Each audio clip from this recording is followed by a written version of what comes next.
በዛሬው ቪዲዮ የኢንተርኔትን ታሪክ የለወጠውን ሲአይኤ እና ኤፍቢአይ ራሱ ሊፈቱት ያልቻሉትና የዓለማችን ሱፐር ሃከሮችን በአካል ያሳደደውን እውነተኛ ወንጀል ታሪክ የማስቃኛችሁ ይሆናል። ለቻናሉ አዲስ ከሆናችሁ ቻናሉን ሰብስክራይብ እንዲሁ ቪዲዮ ላይክ ማድረግ እንዳይረሳ። አሁን ቀጥታ ወደ ቪዲዮ። ነገሩ የጀመረው ጃንዋሪ 4 ቀን 2012 ዓ.ም ሲሆን ፎርቻን በተባለ ማንነታቸው ባልታወቁ ሰዎች መነጋገሪያ ድረገጽ ላይ አንድ እንግዳ ምስል ተለጠፈ። ምስሉ ላይም የአንዲት የሲካዳ ነፍስ ቅርጽ ያለበት ሲሆን ከስሩም የተጻፈው መልእክት እንዲል ነበር: እጅግ ከፍተኛና አስተዋይ የሆኑ ሰዎችን እንፈልጋለን። እነሱንም ለማግኘት ይህን ፈተና አዘጋጅተናል። በዚህ ምስል ውስጥ የተደበቀ ሚስጥራዊ መልእክት አለ። እሱን ካገኛችሁ ወደ እኛ ወደሚወስደው መንገድ ይመራችኋል። ይህንም ኮድ ሰብሮ መጨረሻ ላይ የሚደርሱትን ጥቂት ሃከሮች ለማግኘት በጉጉት እንጠብቃለን። በኢንተርኔት ላይ ያሉ ብዙ ሰዎች መጀመሪያ ላይ ነገሩን እንደ ተራ ቀልድ ቆጠሩት። ነገር ግን ጥቂት የኮምፒውተር ሳይንስ ሊቃውንትና ሃከሮች ወደ መመርመሪያ ሶፍትዌር ውስጥ ሲከቱት አስደናቂ ነገር አገኙ። ምስሉ የተደበቀ መረጃን በፎቶ ውስጥ የመሸሸግ ጥበብ በላቀ ዘዴ የተሰራ ነበር። ሃከሮቹ ምስሉን ሲሰብሩት አንድ የጽሑፍ ፋይል አገኙ። ያ የጽሑፍ ፋይል ወደ አንድ የሳይበር ፐንክ መጽሐፍ መራቸው። ከመጽሐፍ ውስጥ የተወሰዱ ቃላት በሂሳብ ቀመር በመቀነስ አንድ የድረገጽ ሊንክ አገኙ። ነገር ግን ያንን ሊንክ ሲከፍቱት የወጣው ምስል የዳክዬ ፎቶ ነበር። ጽሑፉም እንዲህ ይላል: አታልንናችሁ፣ ኮድ መስመር እንኳ ያቃታችሁ ተራ ሰዎች ናችሁ። ብዙዎች እዚህ ጋር ተስፋ ቆረጡ። ነገር ግን ዋኖቹ ሃከሮች ያንን የዳክዬ ምስል በድጋሚ ሲመረምሩት ሌላ የተደበቀ መልእክት አገኙ። ያ መልእክት ወደ አንድ የአሜሪካ ስልክ ቁጥር መራቸው። ወደ ስልክ ቁጥሩም የደወሉ ሰዎች ስልኩ ሲነሳ የሰሙት የሰው ድምፅ ሳይሆን በአካል የተቀረጸ የሮቦት ድምፅ ነበር። ድምፁም እንዲህ አለ: በጣም አሪፍ፣ እስካሁን በጥሩ ሁኔታ መጥታችኋል። አሁንም የምንነግራችሁን 3 የሂሳብ ቁጥሮች እርስ በርስ አባዙ። ቁጥሮቹን አባዝተው ያገኙት ውጤት በኢንተርኔት ላይ ሲፈልጉት አንድ ትልቅ የሰዓት ቆጣሪ ያለው ድረገጽ ተከፈተላቸው። የሰዓት ቆጣሪው 0 ሲደርስ ድረገጹ ላይ አንድ አስደንጋጭ ነገር ወጣ። በዓለም ዙሪያ የሚገኙ የ114 ከተሞች የጂፒኤስ አድራሾች ተዘረዘሩ።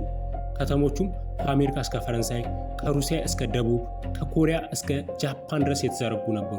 በየሀገራቱ የነበሩ ወጣቶች በሌሊት ተነስተው ወደ ተሰጡት አድራሾች በአካል ሲሄዱ ያገኙት ነገር ፍርሃትን የሚለቅ ነበር። በየከተማው መሃል የሚገኙ የስልክ እንጨቶችና የትራፊክ መብራቶች ላይ የሲካዳ ምልክትና የኪውአር ኮድ ተለጥፎ አገኙ። ይህን እንቆቅልሽ ያዘጋጀው አካል ከኢንተርኔት ጀርባ የተሸሸገ አንድ ተራ ሰው ሳይሆን በዓለም ዙሪያ በአካል የሚንቀሳቀሱ አባላት ያሉት እጅግ ከፍተኛ በጀት ያለውና እንደ ሲአይኤ፣ ናሳ ወይም ትልቅ ሚስጥራዊ ድርጅት መሆኑን አረጋገጡ። ወጣቶቹ የኪውአር ኮዱን በስልካቸው ሲያነቡት ቀጣዩ መንገድ ተከፈተ። ነገር ግን መንገዱ ወደ ተራው ኢንተርኔት ሳይሆን ወደ ዳርክ ዌብ የኢንተርኔት ድብቅ ክፍል መራቸው። ወደ ዳርክ ዌብ ውስጥ የገቡት እና ፈተናውን በሰዓቱ ያጠናቀቁት ጥቂት ሱፐር ሃከሮች ብቻ ነበሩ። ከእነዚህም መካከል ማርከስ ጓርነር የተባለ የ15 ዓመት ታዳጊ ይገኝበታል። ድርጅቱ ለእነዚህ ለተመረጡ ወጣቶች የላከላቸው መልእክት እንዲህ የሚል ነበር: እኛ የሰዎች የዲጂታል ነፃነትና ግላዊ ምስጢር ለመጠበቅ የምንታገል ድርጅት ነን። እናንተ የተመረጣችሁት የሰውን ልጅ ነፃ የሚያወጣ ሶፍትዌር ከእኛ ጋር እንድትሰሩ ነው አሏቸው።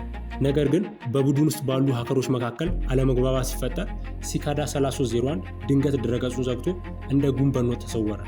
በ2014 ዓ.ም ግን ድርጅቱ የመጨረሻውንና እስካሁን ድረስ ያልተፈታውን ትልቁን ቦምብ ጣለ። የመጀመሪያው መጽሐፍ የተባለ ባለ 58 ገጽ መጽሐፍ በኢንተርኔት ላይ ለቀቁ። መጽሐፉ ሙሉ በሙሉ የተጻፈው በጥንታዊ የሩኒክ ፊደላትና በከፍተኛ የክሪፕቶግራፊ ቀመር ነበር። እስከ ዛሬ 26 ዓ.ም ድረስ ከነዚህ 58 ገጾች ውስጥ በዓለም ላይ ባሉ ሳይንቲስቶች ሊተረጎሙ የቻሉት 2 ገጾች ብቻ ናቸው። የቀሩት 56 ገጾች አሁንም ድረስ ሚስጥር እንደሆኑ አየር ላይ ተንጠልጥለው ይገኛሉ። ለመሆኑ ሲካዳ 3301 ማን ነው? ብዙዎች የሰዎችን ሃኪንግ ብቃት ለመለካት ሲአይኤ ያዘጋጀው ፈተና ነው ይላሉ።